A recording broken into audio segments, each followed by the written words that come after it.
Guys, welcome to study with Pooja. और जैसा कि हम लोग यहाँ पर बहुत इम्पोर्टेंट सेशन एनसीईआरटीज कवर कर रहे हैं। एनसीईआरटीज की कड़ी में हम लोग जो हैं वो हिस्ट्री कवर कर रहे हैं और हिस्ट्री अभी क्लास 6 की चल रही है। तो यहाँ पर हम लोगों ने फर्स्ट सेकंड लेशन बेसिकली देख लिया था और पूरी क्रोनोलॉजी समझ ली थी। मध्य पाषाण काल, पुरा पाषाण काल, मध्य पाषाण काल और नवपाषाण काल।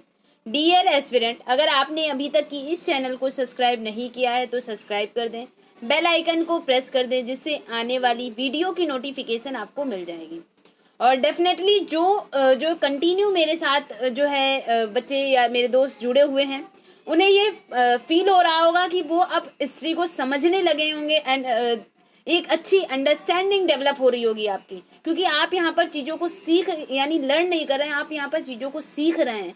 क्योंकि आप देखोगे, अगर आप 2-3 दिन कंटिन्यू की जो क्लासेस पढ़ी हैं हिस्ट्री की, आप फर्स्ट क्लास से हिस्ट्री की स्टार्ट करें और लास्ट तक की अगर कवर करते चलें तो एक बेसिक यानी जो पूरी अंडरस्टैंडिंग होती है हिस्ट्री से, डर नाम की चीज़ तो बिल्कुल ख़त्म हो जाएगी। और जो डे बाय डे से कनेक्ट होते पॉइंट चले जाएंगे आपके, जब आप स्टैंडर्ड बुकें पढ़ेंगे तब आप इन चीज़ों को, हर चीज़ को रिलेट कर पाएंगे।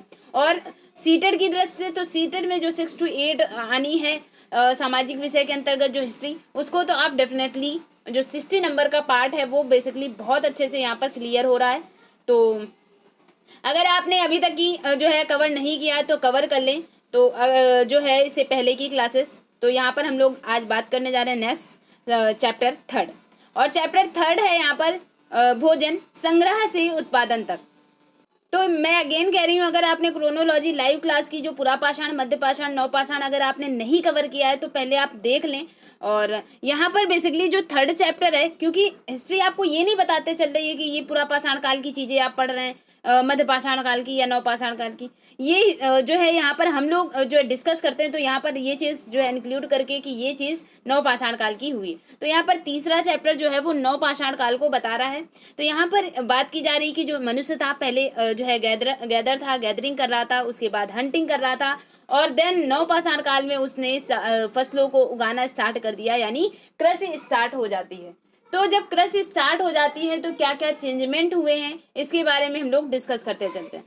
तो यहाँ पर बात करते हैं कि यानी भोजन संग्रह से उत्पादन तक। ये बच्ची है यहाँ पर जो है इसका कोई यहाँ पर ये सेंस लिया गया है कि इसने क्वेश्चन किया यानी ये अपने नानी के घर घूमने गई, इसने क्वेश्चन किया कि यहाँ पर जो उसने नानी के घर में खाना खाया, कद्दू वगैरह, बीन्स वगैरह, तो इसने देखा कि दक्षिण भारत में उसने क्या किया था। दक्षिण भारत या इससे पहले वो घूमने गई थी और मध्य प्रदेश रीजन में, वहाँ पर उसने कई मसालेदार वगैरह खाना खाया था। तो इसके अंदर एक क्वेश्चन आता है इस बच्ची के अंदर कि ये जो खाने का वेरिएशन है ये क्यों है। तो एक क्वेश्चन हो सकता है कि सब्जियों और अनाज अलग अलग क्षेत्रों में अलग अलग क्यों होते हैं, एक क्वेश्चन यहाँ से हो सकता है। तो यहाँ पर ये चीज़ बताई जा रही है कि जैसे सब्जियां और अनाज अलग अलग क्षेत्रों में अलग अलग क्यों होते हैं। तो यहाँ पर आप देखेंगे कि विभिन्न प्रकार के भोजन, तो यहाँ पर जो इम्पोर्टेंट चीज़ें हैं वही हम लोग कनेक्ट करेंगे यहाँ पर एक तरह से। तो पहली चीज़ कि जो है विभिन्न प्रकार के भोजन यहाँ पर आप देखेंगे। तो आप देखते हैं हर क्षेत्र में, चाहे वो उत्तर भारत का कोई रीजन हो, उत्तर भारत में जानवर वगैरह वो अलग पाए जाएंगे, यानी हिमालय वगैरह में रेंडियर हो गया, भालू, इस टाइप के जानवर पाए जाएंगे। दक्षिण भारत में जो है अलग जानवर पाए जाते हैं। इसी तरह से खाने का वेरिएशन भी जो है अलग अलग पूरे स्टेट में, पूरे भारत में अलग अलग स्टेट में अलग अलग जो है भोजन खाया जाता है। गुजरात में कुछ खाया जाता है, जितने दक्षिण भारत वाले रीजन होंगे वहाँ पर मछली वगैरह, नारियल वगैरह का यूज जो है तटीय इलाकों में किया जाएगा। तो हर जगह भोजन और जानवर का वेरिएशन हो जाता है, ये आपको भी पता होगा अच्छे से। तो यहाँ पर आप देखेंगे कि जैसे फसल की बात की जाए, कृषि की बात की जाए, तो जहाँ पर धान की खेती वहाँ पर होगी जहाँ पर बारिश वगैरह ज़्यादा होगी, और यानी धान की खेती के लिए ज़्यादा पानी की ज़रूरत पड़ती है। तो ये धान की खेती उन क्षेत्रों में होगी, गेहूँ या जौ की तुलना में ज़्यादा पानी की ज़रूरत पड़ती है धान की खेती के लिए। तो ऐसी फसल जो है उन्हीं क्षेत्रों में उगेगी जहाँ पर ज़्यादा पानी होता होगा। तो इस तरह से अपने अनुकूल वातावरण की आवश्यकता होती है, चाहे वो कृषि हो या पशु हो, सभी के लिए। तो यहाँ पर आप देखेंगे जैसे सूखी और पहाड़ी जलवायु में मवेशियों की तुलना में भेड़ बकरी अधिक सहजतापूर्वक जो है सर्वाइव कर सकते हैं, रह सकते हैं। तो इसलिए हर जगह अलग अलग जगह पर अलग अलग जो है जानवर और सब्जी वगैरह या अनाज वगैरह पाए जाते हैं। ठीक है, इसके बाद हम लोग आगे बढ़ते हैं। नेक्स्ट जो हेडिंग है खेती और पशुपालन की शुरुआत। खेती और पशुपालन की शुरुआत यानी बात की जाए कि जैसे आपने पढ़ा पुरापाषाण काल, मध्य पाषाण काल और नवपाषाण काल। तो मध्य पाषाण काल की क्रोनोलॉजी में आपने देखा कि जो मध्य पाषाण काल था, यहाँ पर टेम्परेचर काफ़ी जो है बढ़ता है और कई सारे ग्रासलैंड जो है बन जाते हैं, जिससे लोग जो है यहाँ पर जानवर वगैरह चढ़ने लगते हैं, हरी घास वगैरह खाने लगते हैं, शाकाहारी पशुओं की संख्या में वृद्धि हो जाती है। और वृद्धि होने से क्या होता है, वृद्धि होने से जो मध्य पाषाण काल था, तो मध्य पाषाण काल में लोग जानवरों को पालना स्टार्ट कर रहे थे। अब पालना स्टार्ट कर रहे थे, इसलिए हम लोगों ने मध्य पाषाण काल में दो इम्पोर्टेंट साइट देखी थी, बागौर जो कि भीलवाड़ा राजस्थान में है। इसके बाद यानी मध्य पाषाण काल के दो स्थल जो हैं, बागौर भीलवाड़ा राजस्थान में। अब तो ये चीज़ें आपको डेफिनेटली याद हो गई होंगी और कनेक्ट हैं अगर आप मुझसे। तो यहाँ पर बागौर कहाँ पर है, भीलवाड़ा राजस्थान में। और दूसरा होशंगाबाद मध्य प्रदेश, होशंगाबाद जिला, होशंगाबाद मध्य प्रदेश में, ठीक है। तो यहाँ पर आप देखेंगे यानी होशंगाबाद जिला मध्य प्रदेश में क्या है, आदमगढ़ स्थान है, आदमगढ़। तो बागौर और आदमगढ़ जो स्थान है, बागौर भीलवाड़ा राजस्थान में है, आदमगढ़ होशंगाबाद मध्य प्रदेश में, ठीक है। तो मध्य पाषाण काल में टेम्परेचर चेंज होने से जो है कई सारे चेंजमेंट हुए और पशुपालन वगैरह जो है मध्य पाषाण काल में स्टार्ट हो जाता है। जो मध्य पाषाण काल था पूरी तरह बेस्ड था ऑब्जर्वेशन पर। जो मनुष्य था वो सारी चीज़ों को ऑब्जर्व करने का कार्य कर रहा था। फिर नेक्स्ट यहाँ पर हम लोग चलते हैं कि खेती और पशुपालन की शुरुआत, यानी जब मध्य पाषाण काल में मनुष्य ने सारी चीज़ें ऑब्जर्व की तो उसके बाद नव पाषाण काल आते आते वो चीज़ों को अपनाने लगा था। अब जब अपनाने लगा था यानी वो चीज़ें जो है उसने देखा जब कि एक पेड़ से फल गिरता है और उसी फल से वैसा ही पेड़ जैसा, यानी उसी फल के बीज से वैसा ही पेड़ उग जाता है। तो यानी मनुष्य इन चीज़ों को ऑब्जर्व कर रहा था। उसके बाद नवपाषाण काल में वो चीज़ों को अपनाने लग जाता है और अपनाने लग जाता है तब उसने जो है खेती वगैरह करना स्टार्ट किया। उन सारे बीजों को एक पास इकट्ठा कर करके एक पास उगाना स्टार्ट किया, जिसे हम लोगों ने फसल का नाम दिया। तो फसल करना स्टार्ट हो गई, यानी कृषि करना स्टार्ट कर दिया। और कृषि जो है वो एक निश्चित समय लेती है, निश्चित समय के दौरान ही जो है उसमें बीज में फल यानी उससे पेड़ बनेगा, पेड़ से फल आएंगे और फल उसके बाद पकने का भी एक सीजन है, समय है। तो यहाँ पर एक निश्चित जो है काफ़ी टाइम लगता था और उस टाइम तक की यानी एक पेड़ मनुष्य ने लगाया, उसमें फल आना बीज से यानी फल बनना और फल पकना, उसके बाद जो है उन्हें तोड़ना पकने के बाद, तो एक लंबा प्रोसेस होता था। और मनुष्य कुछ समय तक ही यानी जब तक फल जो है वो उससे पेड़ से फल में, अब बीज भी हो सकता है, गेहूं भी हो सकता है, धान भी हो सकता है, कुछ भी। तो यानी जो पेड़ लगाया उससे मिलने वाला जो फल था उसको कलेक्ट करके इकट्ठा करना, सेव करना जो है वो मनुष्य की प्राथमिकता थी। और इसलिए यानी इतने समय तक मनुष्य ने इंतजार किया और उस कृषि को मनुष्य जो है धीरे धीरे उनकी देखरेख करेगा। कृषि की बीज से अंकुरण तक की, अंकुरण होगा, पौधे निकलेंगे, देखभाल करेगा और देखभाल करते करते सिंचाई वगैरह सारी चीज़ें करता जाएगा। तो मनुष्य एक जगह पर उसको काफ़ी समय तक ही क्या होगा, रुकना पड़ेगा। अब जब काफ़ी समय तक मनुष्य रुक रहा तो यानी इससे स्थायी जीवन की शुरुआत हो गई, स्थायी जीवन की शुरुआत हो गई, कृषि की शुरुआत हो गई। तो यहाँ पर आप देखेंगे खेती और पशुपालन की शुरुआत हो गई। जब खेती की शुरुआत हो गई तो खेत जो है जो बची घास वगैरह है अनाजों की या भूसा वगैरह है, तो उसको खाने के लिए जो है इस तरह के जानवर जो केवल घास फूस पर ही निर्भर रहते थे, उस तरह के जानवर जो हैं वो मनुष्य के समकक्ष आने लगेंगे या धीरे धीरे उनकी चीज़ों को जो है एक तरह से घास वगैरह खाने वाले जानवरों को आकर्षित कर उन्हें पालतू बनाना स्टार्ट करेगा मनुष्य। क्योंकि मनुष्य ने सारी चीज़ें ऑब्जर्व कर रखी थी मध्य पाषाण काल में। तो वो जब देखेगा, यहाँ पर आप देखेंगे कि जो है यहाँ पर कृषि के बारे में पहले बताया गया है कि गिरे बीज का अंकुरण होगा, पौधे निकलेंगे, तो उसमें काफ़ी समय लगेगा। और इससे मनुष्य क्या हो गया, इससे मनुष्य धीरे धीरे क्या हो गए, कृषक बन गए। ये कोई छोटी कहानी नहीं है, नवपाषाण काल की कहानी आप समझ सकते हैं कि नवपाषाण काल जो है वो 10,000 BC या 8,000 BC से स्टार्ट हो जाता है और इस तरह से 6,000 BC तक की जो है वो एक तरह से नवपाषाण काल चला। तो यहाँ पर आप देखेंगे ये बहुत समय लगा, इसमें मनुष्य ने ऑब्जर्व किया और धीरे धीरे इस तरह से धीरे धीरे करके मनुष्य जो है वो कृषक बन गया। ठीक है, अब कृषक बन गया तो यानी अब बहुत अच्छा कॉन्सेप्ट आपके अंदर डेवलप हो रहा होगा। तो यहाँ पर आप देखेंगे कि जब धीरे धीरे कृषक बन गया तो उसने अपने आसपास जो है जो जानवर वगैरह थे उनको चारा रखना स्टार्ट किया, घास वगैरह, चारा वगैरह। तो चारा रखकर वो जानवरों को आकर्षित करने लगा ताकि जानवर जो थे शाकाहारी जानवर, वो मनुष्य को हानि भी नहीं पहुंचा रहे थे और उनसे मनुष्य को बहुत सारी चीजें मिल रही थी, जैसे दूध हो गया। इसके अलावा जानवरों का मांस वगैरह भी खा सकते थे वो लोग, तो मार करके, तो दूध, मांस। इसके अलावा जानवर जो है अपनी संख्या में प्रजनन के माध्यम से मल्टीप्लाई भी कर सकते थे। अब तो बहुत फायदा हो रहा है यानी इनसे जानवरों के लिए। तो मनुष्य क्या करेगा, इन जानवरों को क्यों ना पालतू बना लिया जाए, ताकि जब मन हुआ तब इनसे खाने की चीजें, उत्पाद भी प्राप्त कर लिया और उसका यूज जो है यानी मनुष्य जो है पेट भरने के लिए अभी सब कुछ कर रहा है। तो यहाँ पर आप देखेंगे कि आसपास चारा रख करके जानवरों को पालतू बनाना स्टार्ट कर देगा। तो यहाँ पर जब जानवरों को पालना स्टार्ट किया तो दो में बहुत अंतर आए। कुछ जो जानवर मनुष्यों ने जो पालतू बनाए, उनके जो दांत हो गए, सींगें हो गई, वो छोटी छोटी होती थी। और जिन्हें जो है मनुष्यों ने पालना स्टार्ट नहीं किया या नहीं पाला, उनकी सींगें बड़ी बड़ी, दांत बड़े बड़े। यानी वो क्यों, ये वेरिएशन क्यों आया, क्योंकि वो जंगल में रह रहे थे।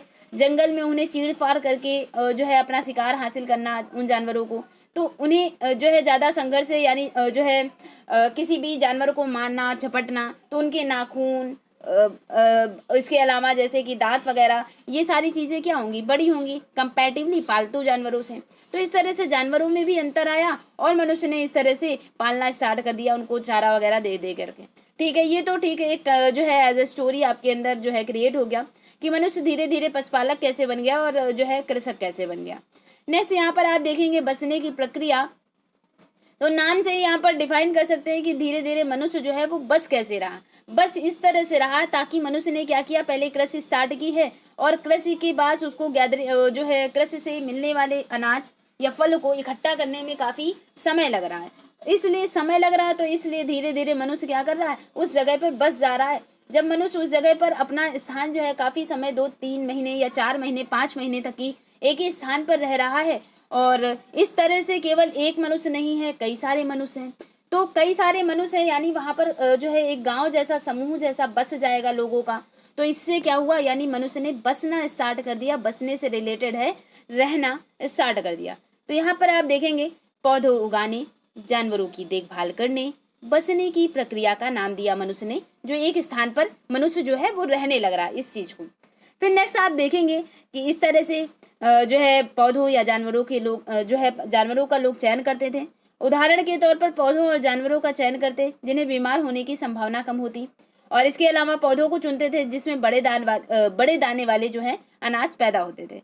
इस तरह मनुष्यों ने क्या किया, इस तरह मनुष्यों ने जो है कृषि और पशुपालन, जब दोनों चीज़ें ऐसी हैं जिसमें मनुष्य को एक जगह स्थायी जीवन रह करके जीवन यापन किया जा सकता है, तो इस तरह से मनुष्य धीरे धीरे जो है एक जगह पर रहना स्टार्ट करेगा, यानी बसना स्टार्ट करेगा। और बसने के साथ साथ जो है, यानी यहाँ पर आप देखेंगे, कह सकते हैं कि जो मनुष्य के बसने की प्रक्रिया है या एक जगह पर स्थायी जीवन रहने की प्रक्रिया है, वो कब से स्टार्ट हो जाती है, 12,000 साल पहले से शुरू होती है। फिर यहाँ पर आप देखोगे कि जो है वास्तव में आज हम जो भोजन करते हैं इसी बसने की प्रक्रिया की वजह से। अब जब मनुष्य ने बस गया होगा तो इसके कुछ ना कुछ साक्ष्य मिले होंगे, कुछ स्रोत मिले होंगे, जिसके बेसिस पे ये कहा जा रहा है कि जो नवपाषाण काल है इसमें मनुष्य ने क्या करना, कृषि करना स्टार्ट कर दिया था। तो कौन से साक्ष्य हैं, अभी हम लोग बेसिकली बहुत अच्छे से जो है डिफाइन करने वाले हैं। कुछ अच्छे क्वेश्चन जो पूछे जाते हैं बहुत मोस्ट एग्जाम में, इस नवपाषाण युग से कौन कौन से स्थल से क्वेश्चन बनते हैं उनके बारे में डिस्कस करेंगे। तो यहाँ पर ये छोटे बच्चों की बुक है, लेकिन कुछ अच्छी चीज़ें भी होती हैं। तो यहाँ पर आप देखेंगे एक नवीन जीवन शैली। तो नवीन जीवन शैली यानी जब मनुष्य एक जगह रह रहा है और इसके साथ साथ कृषि करके जो है खा पी रहा है, तो यानी एक तरह से जो है बसने लगा एक स्थान पर, तो एक नया जीवन स्टार्ट हुआ लोगों का। नया जीवन कहने का तात्पर्य कि अभी तक की मनुष्य सिर्फ घुमंतु जीवन पर बेस्ड था, एक जगह से दूसरी जगह स्थान करके भ्रमण करके अपना पालन पोषण करता था। लेकिन अब मनुष्य क्या करेगा, अब मनुष्य एक स्थान पर रहना स्टार्ट करेगा, एक नया जीवन मिलने वाला, एक नवीन जीवन शैली का जो है मनुष्य के विकास होगा। तो यहाँ पर आप ये अनाज के कुछ दाने देख पा रहे होंगे। तो ये जो अनाज के दाने हैं ये क्या थे, तो अनाज के दाने, यहाँ पर आप देखोगे कि अनाज का उपयोग मनुष्य किस तरह से कर रहा था। तो अनाज का उपयोग मनुष्य जो है वो किस तरह से कर रहा था, तो ये यहाँ पर आप देख पाएंगे कि बीज के रूप में बीज के रूप में, खाद्य के रूप में, उपहार के रूप में और भंडारण के लिए। तो यानी जो मनुष्य था उसने अनाज को किस रूप में या किस वे में जो है अपनाया। तो यहाँ पर आप देखेंगे कि मनुष्य जो है अनाज उगाने लगा था। तो अनाज उगाने से यहाँ पर वो अनाज का उपयोग या सदुपयोग कैसे कर रहा था, तो अनाज का सदुपयोग वो बीज को, यानी बीज वो 1 साल का इकट्ठा कर लेता था और दूसरे साल जब उसको वैसे ही फसल उगानी है तो उस फसल को उगाने के लिए वो उन बीजों को इकट्ठा करके रखता था, जिससे अगले साल उसे नई फसल उगाने में मदद मिल जाए। नेक्स्ट आप देख पा रहे होंगे कि खाद्य के रूप में, यानी और बीजों का प्रयोग क्या कर रहा था मनुष्य, तो खाद्य के रूप में यानी भोजन के रूप में यूज कर रहा था। तीसरा उपहार के रूप में, यानी कह सकते हैं कि नवपाषाण काल में लोग जो है अनाज का लेन देन या उपहार के रूप में कुछ अनाज दूसरे को देना, ये उपहार के रूप में भी इसका प्रयोग किया जा रहा था। इसके अलावा भंडारण के लिए संरक्षित रखने का भी काम जो है मनुष्य इस अनाज के माध्यम से करने लगा था। अब जहाँ पे भी भंडारण वर्ड आ गया, इसका मतलब क्या हो गया, मतलब आपको क्रोनोलॉजी कैसे समझनी है, तो जहाँ पर भी भंडारण वर्ड आ गया इसका मतलब मनुष्य भंडारण के लिए कुछ ना कुछ बर्तन बनाएगा, कुछ ना कुछ जो है उपकरण बनाएगा। तो मनुष्य भंडारण के लिए कुछ छोटे छोटे बर्तन वगैरह भी बनाना स्टार्ट कर देगा। अब बर्तन बनाना यानी कुम्हार जो है कुम्हार का जो है ज्ञान जो है यहाँ पर आने लगेगा। मिट्टी के बड़े बड़े बर्तन टोकरी बनाना स्टार्ट करेगा, क्योंकि उसको किस लिए, क्योंकि उसे बीज को संरक्षित रखना है अगले साल के लिए, अगले साल जब उसे कृषि उगानी है। तो यानी भंडार के लिए, उपहार के लिए, खाद्य और बीज के रूप में मनुष्य जो है बीजों का उपयोग कर रहा, अनाज का उपयोग जो वो उगा रहा।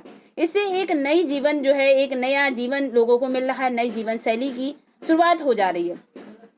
तो यहाँ पर आप देखेंगे कि किसी भी पौधे के बीज को बो करके देखोगे कि कुछ वक्त लगता है, कुछ महीने, दिन या फिर साल लग सकते हैं। इस तरह से लंबे समय तक एक जगह पर रहना पड़ेगा बीज बोने के लिए। पकेंगे फल और उसके बाद सिंचाई करोगे, आप जानवर या चिड़िया से सुरक्षा करोगे, बहुत से काम होते हैं जो है कृषि में। तो यहाँ पर आप देखोगे कि धीरे धीरे क्या हुआ, अनाज को भोजन, बीज और दोनों के रूप में बचाकर रखना आवश्यक लगने लगा मनुष्य को। और जब भोजन और बीज दोनों के रूप में सेव कर रहा है, भंडारण के रूप में और बीज के रूप में, तो यहाँ पर आप देखोगे कि भंडारण किया कैसे जाए, तो इसके लिए बर्तन और टोकरी बनाएगा। ठीक है, नेक्स्ट बात करते हैं हम लोग जानवर, चलते फिरते खाद्य भंडार। तो यहाँ पर आप देखोगे जो जानवर हैं वो बच्चे देते हैं, जिनकी संख्या जो है बढ़ती है, यानी जानवरों में प्रजनन के माध्यम से अपनी संख्या में मल्टीप्लाई करने की क्षमता होती है। इवन जानवर में ही नहीं, सभी में, चाहे वो मनुष्य हो, चाहे वो फिर कोई भी जानवर हो, पशु पक्षी हो। तो यहाँ पर आप देखेंगे अगर जानवरों की देखभाल की जाए तो उनकी संख्या तो बढ़ती ही है और साथ में दूध भी मिल जा रहा। इससे अनुमान क्या लगाया, क्यों ना जानवरों को ही पाल लिया जाए। इनकी संख्या जिसको हम ले जाएंगे, यानी उन्होंने अनुमान लगाया जिस जानवर को ये ले जाएंगे अपने पास, पालतू बनाएंगे, खिलाएंगे, तो उसे इन्हें दूध भी मिल जाएगा और वो अपनी संख्या भी बढ़ा लेंगे और भोजन का एक अच्छा स्रोत भी हो जाएगा। यही नहीं, जानवरों से इन्हें मांस भी मिल जाता था। तो इन्होंने सबसे पहले किसे पालना जो है, इस तरह से इतने लाभ को देखते हुए इन्होंने क्या किया, जानवर को पालना स्टार्ट कर दिया।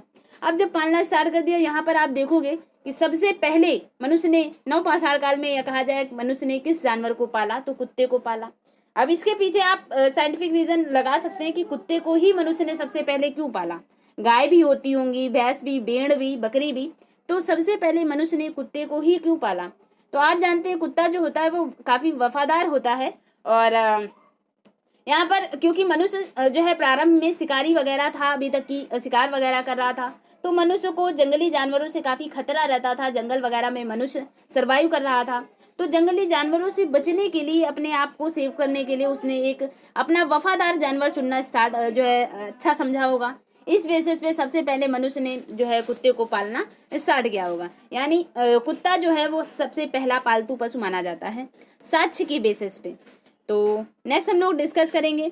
तो नेक्स्ट है यहाँ पर आरंभिक कृषकों और पशुपालकों के बारे में पता करें। तो यहाँ पर आप देखेंगे कि आरंभिक कृषक जो कहाँ पर हैं, या पशुपालक जो है वो कहाँ पर हैं। तो यहाँ पर आप देखोगे यहाँ पर कुछ स्थान जो है वो मेंशन किए गए हैं, हालांकि मैं अभी दिखा रही हूँ सारणी। तो यहाँ पर आप देखोगे कि शुरुआती कृषक जो हैं, शुरुआती कृषक और पशुपालन होने के साक्ष्य जहाँ पर भी मिले हैं, और ये पूरे उपमहाद्वीप में पाए गए हैं। पूरे उपमहाद्वीप में, यानी उपमहाद्वीप की संज्ञा किसे कही जा रही है।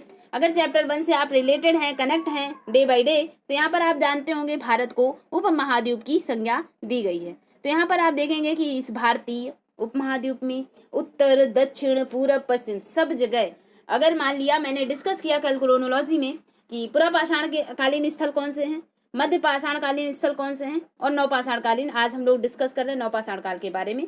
तो हालांकि यानी तीनों जो है एक तरह से जो अभी तक की हिस्ट्री की क्लासेस हुई हैं एक दूसरे से इंटरलिंक कनेक्टेड हैं, और कनेक्ट होने से आप डेफिनेटली चीज़ों को रिलेट करना सीख जाते हैं। तो यहाँ पर आप देखेंगे कि उत्तर से दक्षिण तक में यहाँ पर जो है नवपाषाणकालीन काफ़ी स्थल हैं।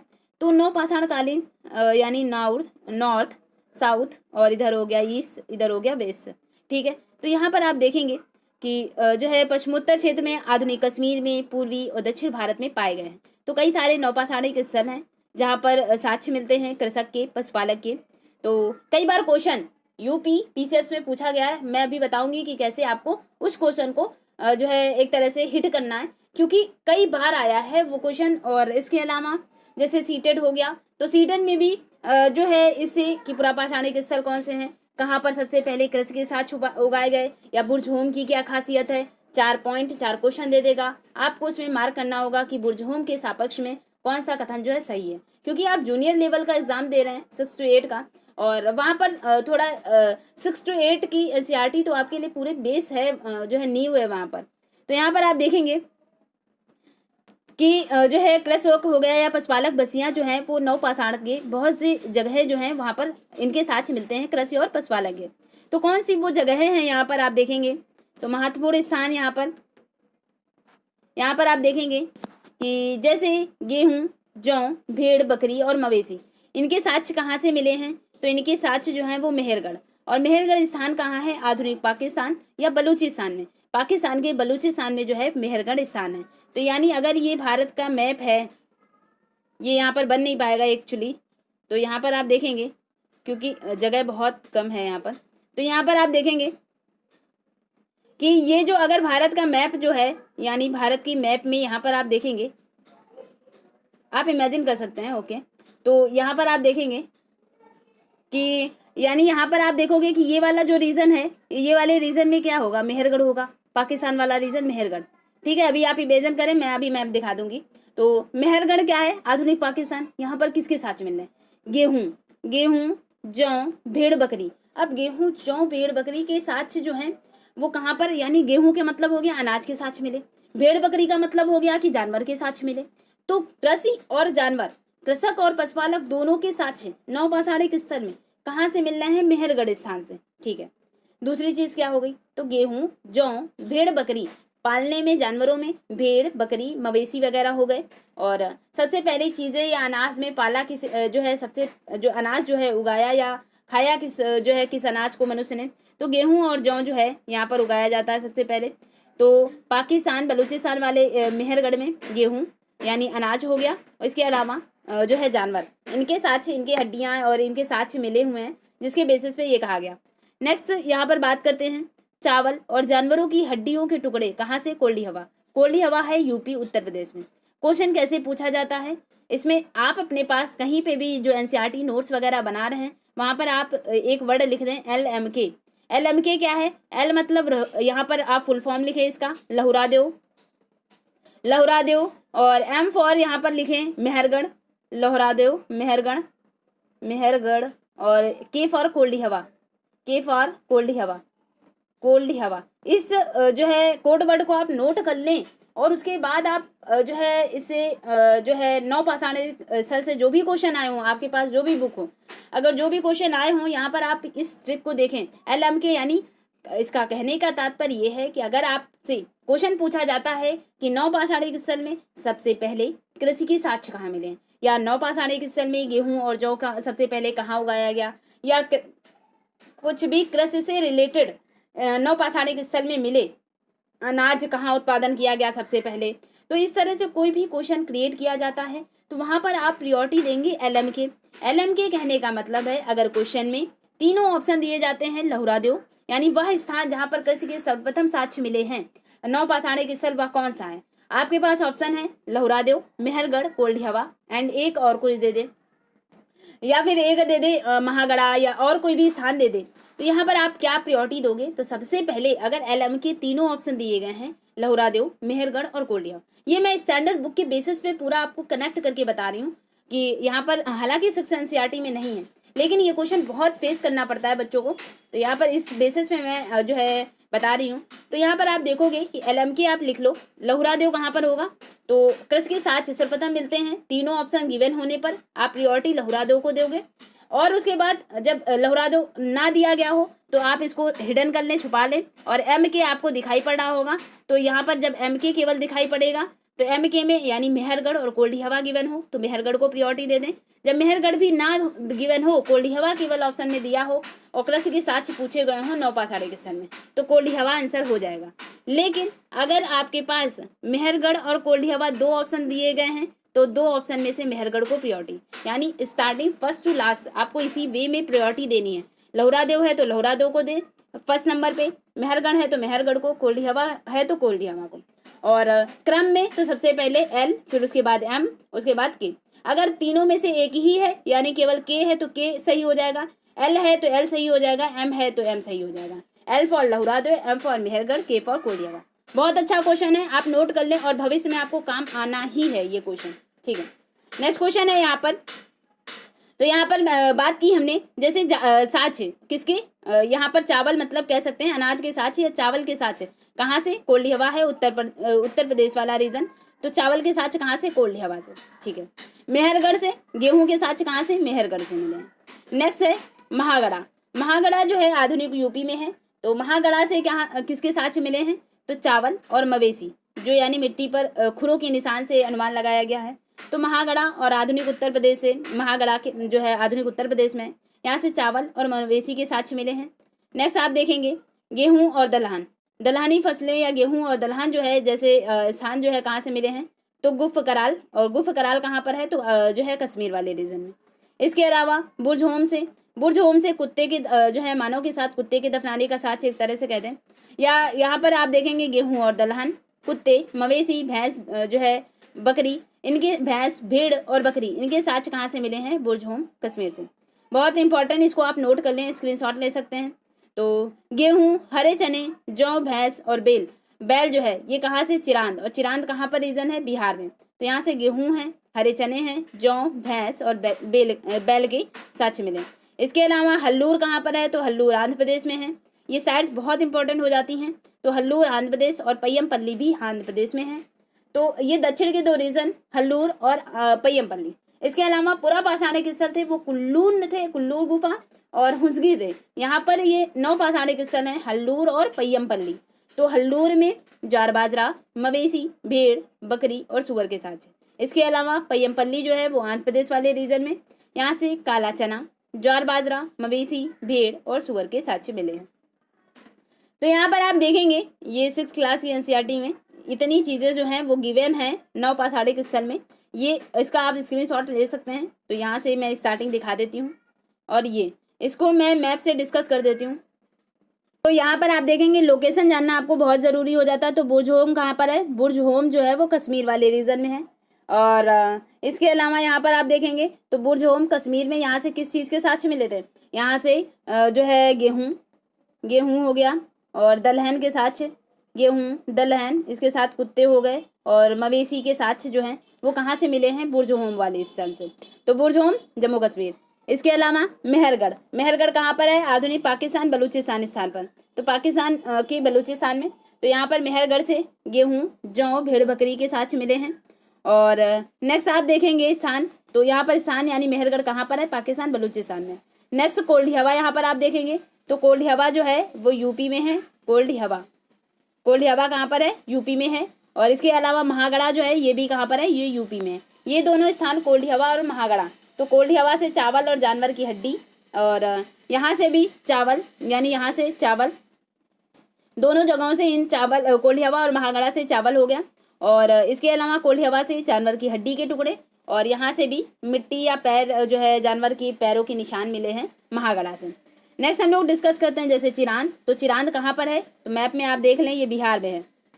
जो है चिरांद कहाँ पर है, ये बिहार में है। यहाँ पर आप देखें तो बिहार में चिरांद स्थान कहाँ है, चिरांद। और यहाँ से किस चीज़ के जो है चिरांद से किस जो है चीज़ के साथ मिले हैं, तो गेहूँ, हरे चने, जौ, भैंस और जो बैल जैसे हैं, इनके साक्ष्य कहाँ से मिले हैं, तो इनके साक्ष्य जो हैं वो चिरांद से मिले हैं। नेक्स्ट यहाँ पर आप डिस्कस करेंगे। तो नेक्स्ट जो मैं बोल रही हूँ वो वर्ड आप लिख लें, उसके बाद अपनी जो है एक रफली फिगर बना करके मैप इंडिया का, उसमें वो चीज़ लोकेट कर लें और इंटरलिंक करें, कनेक्ट करें इस चीज़ को। नेक्स्ट डिस्कस कर रहे हैं हम लोग। जैसे यहाँ पर आप देख पा रहे होंगे कि पय्यमपल्ली हो गया, यहाँ पर ये पय्यमपल्ली। तो दक्षिण भारत के दो रीजन पय्यमपल्ली और हल्लूर, ये दोनों कहाँ पर, ये आधुनिक आंध्र प्रदेश में है ये दोनों रीजन। और हल्लूर से ज्वार बाजरा, हल्लूर से ज्वार बाजरा, ज्वार बाजरा। और इसके अलावा पय्यमपल्ली जो था यहाँ से काला चना, काला चना, चना और ज्वार बाजरा भी है, इवन काला चना भी है। तो काला चना, ज्वार बाजरा, मवेशी वगैरह जो हैं वो पय्यमपल्ली और हल्लूर नामक स्थान से मिले हुए हैं।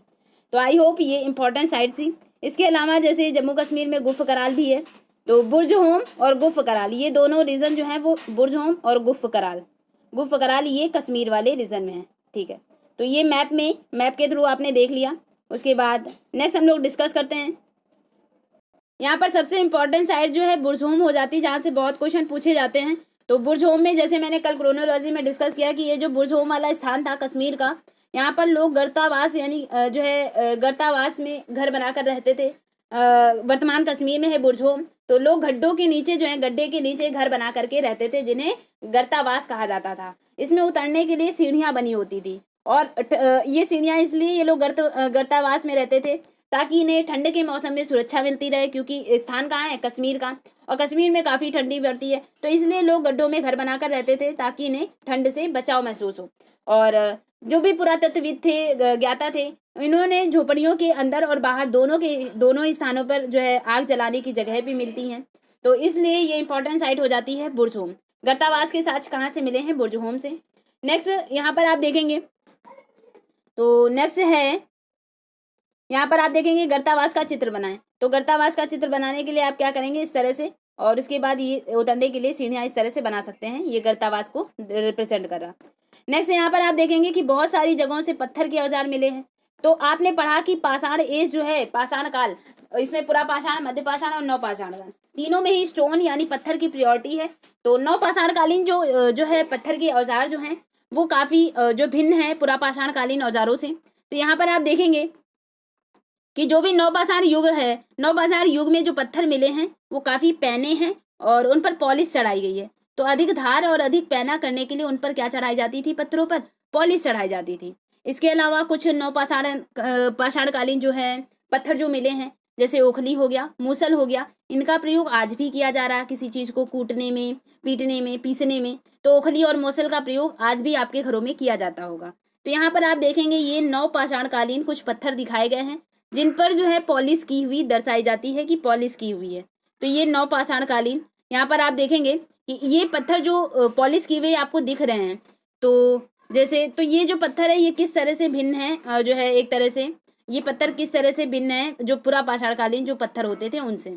नेक्स्ट हम लोग बात करेंगे जो नवपाषाण युग के जो पुरा स्थलों में, इसके अलावा मिट्टी के कुछ बर्तन मिले हैं। तो मिट्टी के बर्तन किस तरह से नवपाषाण काल में मिले हैं, तो यहाँ पर आप इमेज देख लेते हैं तो एक जो है आपके माइंड में वो चीज़ क्लियरिटी बन जाती है। तो यहाँ पर आप देखेंगे कि नवपाषाण काल में मिट्टी के ये जो बर्तन मिले हैं, तो यहाँ पर ये बर्तन जो मिले हैं, यहाँ पर जो है बर्तनों का प्रयोग लोग गेहूँ, दलहन जैसे अनाज के लिए रखने के लिए कर रहे थे। तो ये मिट्टी के बर्तन जो हैं इन पर काफ़ी अलंकरण किया जाता था, काफ़ी सजाया वगैरह भी जाता था। और इसके अलावा यहाँ पर आप देखेंगे कि कपास के जो है कपास के साक्ष्य भी कहाँ से मिले हैं, नवपाषाण काल से। कपास जैसे पौधे भी उगाने लगे थे लोग, यानी अब कपास उगाने लगे यानी लोगों को कपड़े का ज्ञान हो जाएगा, कपड़े बुनने का ज्ञान हो जाएगा। तो लोग यानी यहाँ पर नवपाषाण काल में कपड़े भी बुनने लगे हैं और कपास जैसे पौधों को उगाना भी स्टार्ट कर देते हैं लोग। इसके अलावा यहाँ पर आप सोचोगे कि क्या सारे लोग, कोई ये तो थी नहीं कि क्रांति आ गई है और लोग जो है सारे लोग कृषि करने लगेंगे, सारे लोग पशुपालन करने लगेंगे, ऐसा तो कुछ था नहीं। यानी हो सकता है क्योंकि वहाँ के सिर्फ साक्ष्य मिले हमें, तो इस बेसिस पे कहा जा सकता है कि कुछ लोग जो हैं, कुछ लोग वो कृषि कर रहे थे, पशुपालन कर रहे थे।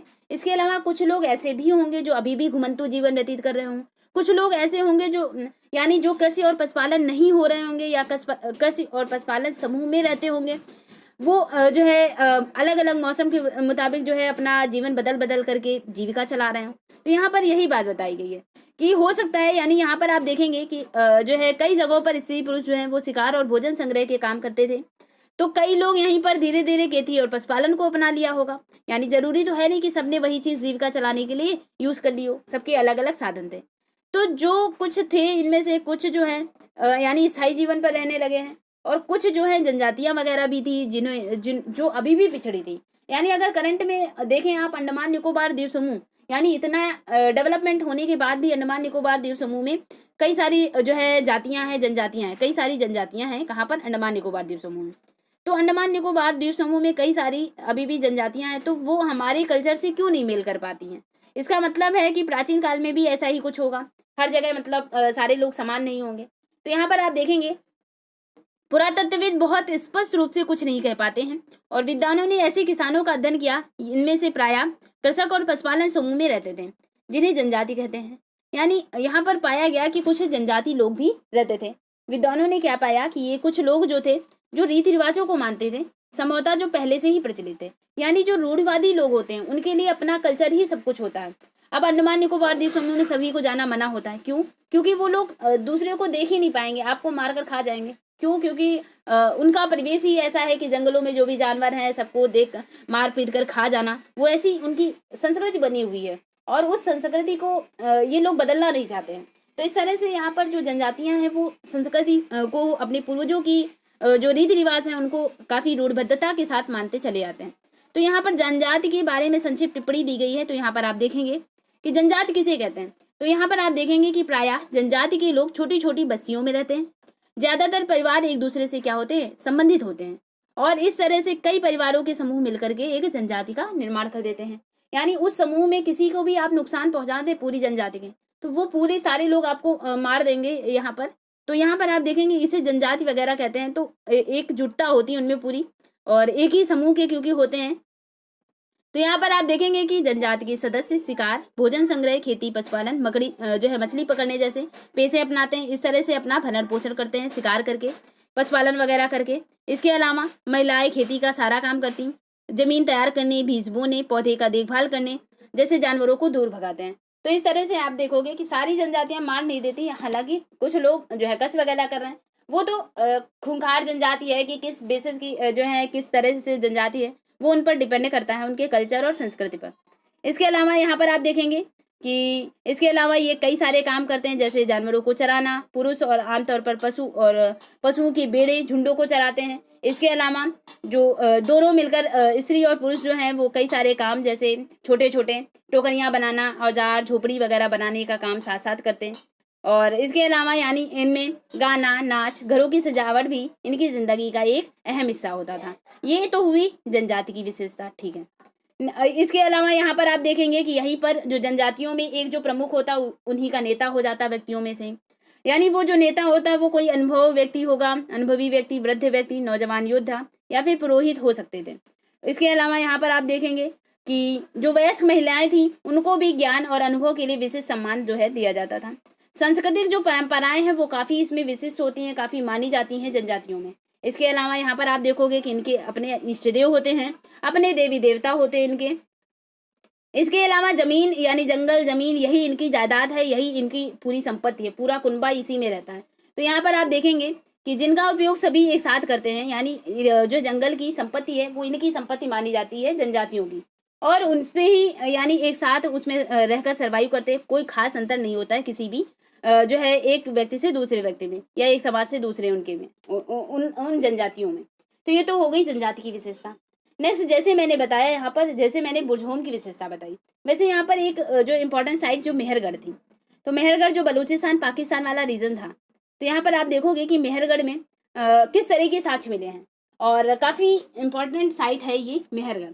तो यहाँ पर आप देखोगे कि उस समय नवपाषाण काल में, हालांकि हड़प्पा सभ्यता में आप देख पा रहे हो कि नगरीकरण चरम सीमा पर है, शहरीकरण चरम सीमा पर है, 90 अंश पर सड़कें काट रही हैं, लेकिन नवपाषाण काल में भी कुछ ऐसे साक्ष्य मिले हैं जिनको इग्नोर नहीं किया जा सकता।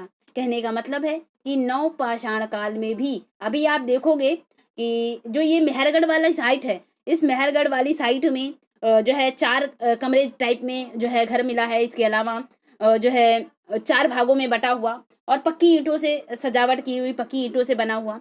तो यहाँ पर आप समझेंगे कि यहाँ पर मनुष्य जो है वो रहना स्टार्ट कर देता है एक तरह से। नगरीकरण यहाँ से या गांव में बसना जो है, बसने की प्रक्रिया बहुत चरम स्तर पर स्टार्ट हो जाती है।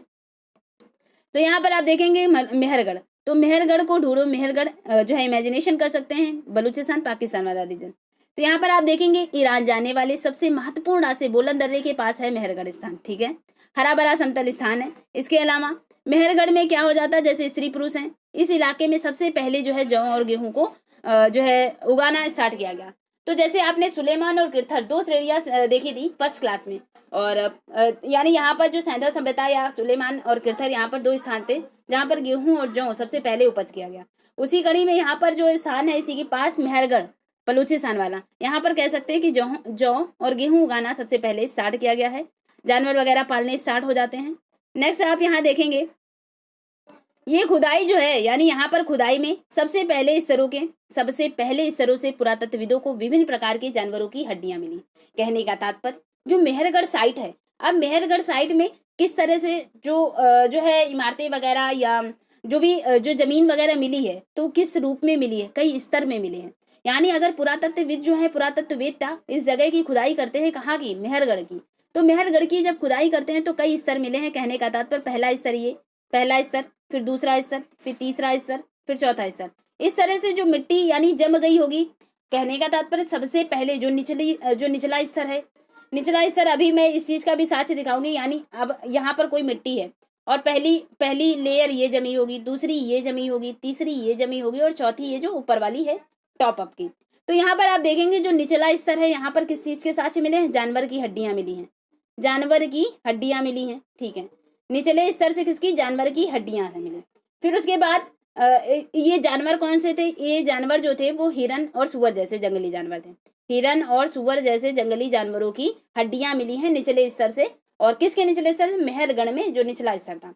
उसके बाद के जो स्तर है, जैसे दूसरा और तीसरा, तो बाद के स्तर से भेड़ और बकरी की हड्डियां मिली हैं। यानी दूसरे स्तर से कहते हैं भेड़ और बकरी की जो है हड्डियां मिली हैं। और जो सबसे उसके ऊपर जो ज्यादातर मवेशियों की ही, यानी जो पालतू जानवर कर रहे थे, मनुष्य जो है जानवरों को पालना स्टार्ट कर रहे थे, तो मवेशियों की हड्डियां जो है मिलती हैं। इससे फील क्या होता है, इससे यानी ये लोग जो हैं वो मवेशियों को पालने लगे थे। इससे ये पता चलता है क्योंकि मेहरगढ़ में जो है जो 2-3 लेयर पाई गई या स्तर में जो बटा हुआ है मेहरगढ़ इलाका, तो उसमें देखा गया कि निचले स्तर पर कई सारे जानवर मिल रहे हैं, फिर उसके बाद वाले स्तर पर कई सारे जानवरों की हड्डियां। तो ये स्पष्ट प्रमाण थे कि यहाँ पर जो है मनुष्य ने जानवरों को पालना स्टार्ट कर दिया था।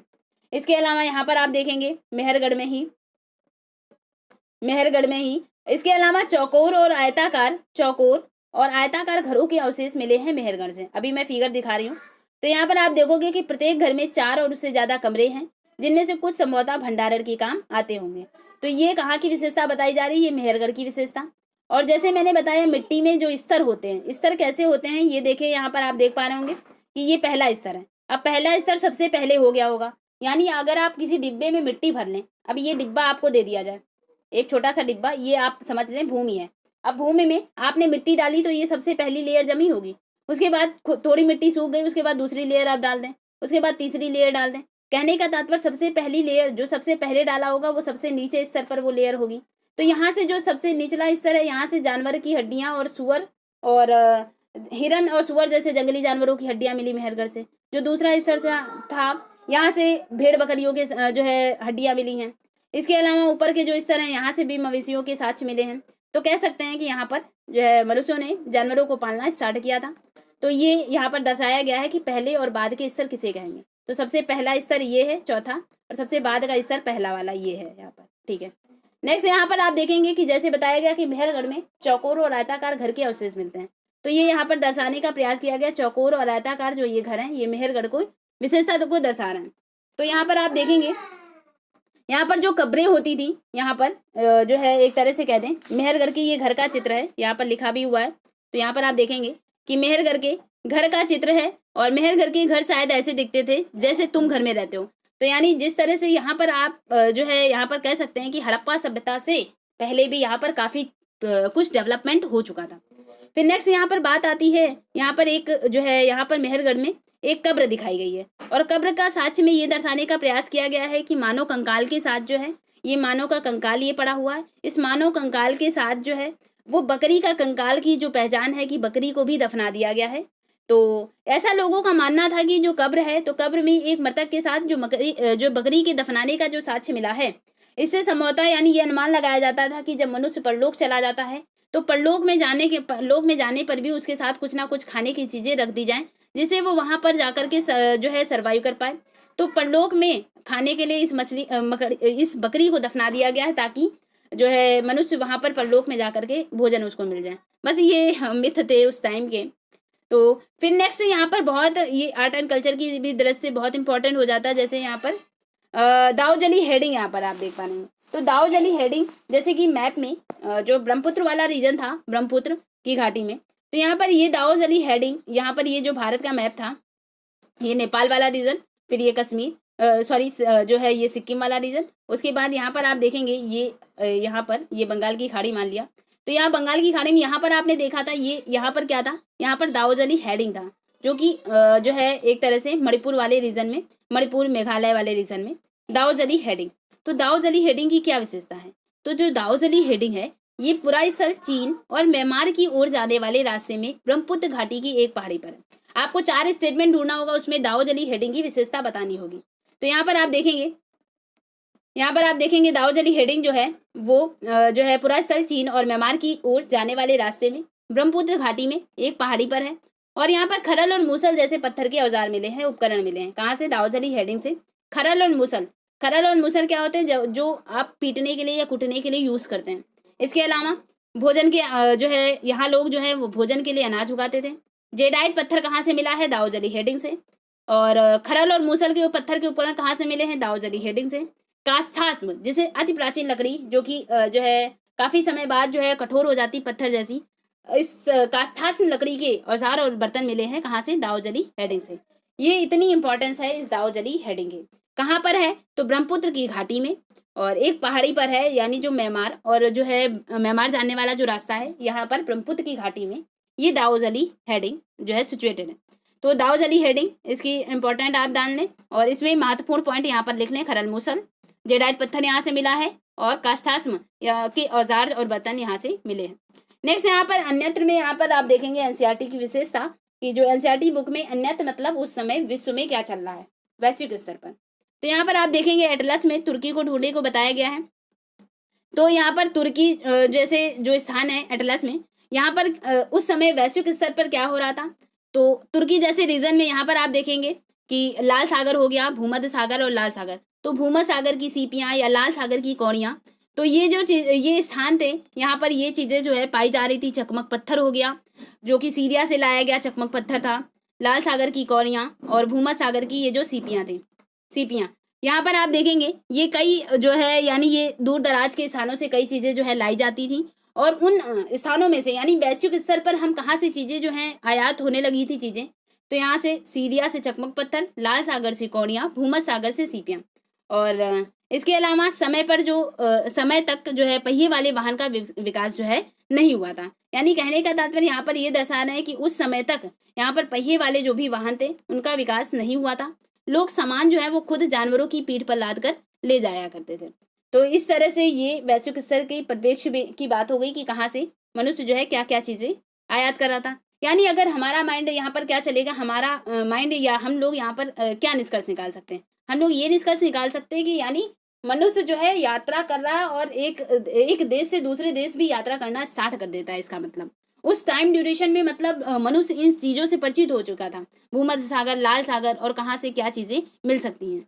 चकमक पत्थर आपने देखा होगा जो काफी चमकीला पत्थर होता है और जैसे जो है रिंग वगैरह में आप यूज करते हैं वो, तो यानी अर्ध पारदर्शी पत्थर कह सकते हैं। तो यहाँ पर कुछ उपयोगी शब्द यहाँ पर आपने देख लिया इन चीजों के बारे में। आई होप आपको ये लेसन बहुत अच्छे से समझ में आया और ये महत्वपूर्ण तिथियां ये भी डिस्कस हो चुकी हैं कि यानी बसने की प्रक्रिया जो है मनुष्य की वो 12,000 साल पहले, और मेहरगढ़ में जो बस्ती का आरंभ है वो 8,000 साल पहले स्टार्ट हो जाता है। तो ये था इंपॉर्टेंट चैप्टर 3 और आई होप आपने बहुत अच्छे से डिस्कस जो है कर लिया है। और आपको ये सेशन अच्छा लगा हो तो लाइक करें, कमेंट करें, do subscribe my channel. Thank you दोस्तों, ऑल द बेस्ट। मिलते हैं हम लोग नेक्स्ट वीडियो में। और अब हम लोग थोड़ा फास्ट और जल्दी से इस हिस्ट्री को जो है ख़त्म करने का प्रयास करेंगे। और काफ़ी फास्ट अब आपका जो है निश्चित तौर पर इस वीक में या हफ्ते में जो है आपका ख़त्म होने की कगार पर आ जाएगी ये क्लास 6 की एनसीईआरटी। थैंक यू दोस्तों, मिलते हैं हम लोग नेक्स्ट वीडियो में। सपोर्ट बनाए रखें। जो भी सजेशन, जो भी कमेंट करना चाहते हैं आप नीचे कमेंट बॉक्स में टाइप कर सकते हैं। Thanks to all of you.